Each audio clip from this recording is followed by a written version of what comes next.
আসসালামু আলাইকুম। আমি পঞ্চম শ্রেণীর 13 পৃষ্ঠা থেকে অত্যন্ত গুরুত্বপূর্ণ একটা সমস্যা, সেটা হলো 6 নং সমস্যাটি আমি সমাধান করে দেখাবো। তো তোমরা আমার সঙ্গেই থাকো। দেখো, 6 নম্বর সমস্যাতে বলা হয়েছে প্রথমে দ্বিতীয় বন্ধনী ব্যবহার করা হয়েছে। প্রথমেই দ্বিতীয় বন্ধনী আছে, এরপরে মাঝখানে প্রথম বন্ধনী আছে। তো আমরা প্রথম বন্ধনী এবং দ্বিতীয় বন্ধনী থাকলে কি করব, আগে প্রথম বন্ধনীর কাজ করে নিব, তাই না? প্রথম বন্ধনীর মধ্যে আবার আছে, দেখো, ভাগ এবং বিয়োগ, দুইটা প্রক্রিয়া তৈরি আছে। তো এই দুইটার মধ্যে আমরা প্রথমে ভাগের কাজ করব। তো আমরা প্রথমে আগে দ্বিতীয় বন্ধনী 9 এটুকু লিখে নিব।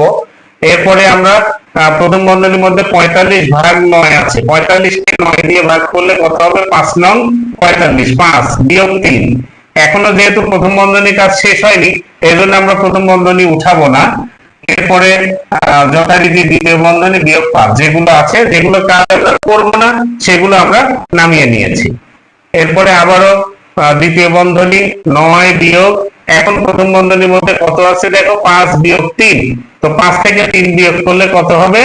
2 গুণ 2, দ্বিতীয় বন্ধনী বিয়োগ 5। এখন প্রথম বন্ধনীর কাজ শেষ, আমরা প্রথম বন্ধনী উঠিয়ে ফেলেছি। দ্বিতীয় বন্ধনীর মধ্যে আবার বিয়োগ এবং গুণ আছে। তো বিয়োগ আর গুণ থাকলে আমরা প্রথমে গুণের কাজ করব, তাই না? গুণ আছে হলো এই দুইটার মধ্যে 2 গুণ 2। তো 2 কে 2 দিয়ে গুণ করলে 2 দুগুণে 4 বিয়োগ 5। এখন দ্বিতীয় বন্ধনীর মধ্যে 9 বিয়োগ 4 আছে, 9 থেকে 4 বিয়োগ করলে 5, 5 বিয়োগ 5 সমান 0। এটা বেশ একটা ইম্পর্টেন্ট অঙ্ক, ছোট্ট হলেও এটা মাঝে মাঝে পরীক্ষা আসে, অনেক ছেলেমেয়েরা ভুল করে ফেলে। তো আমি দেখো খুব সহজভাবে তোমাদের সামনে উপস্থাপন করেছি। তো তোমরা নিশ্চয়ই বুঝতে পেরেছো। ধন্যবাদ সবাই।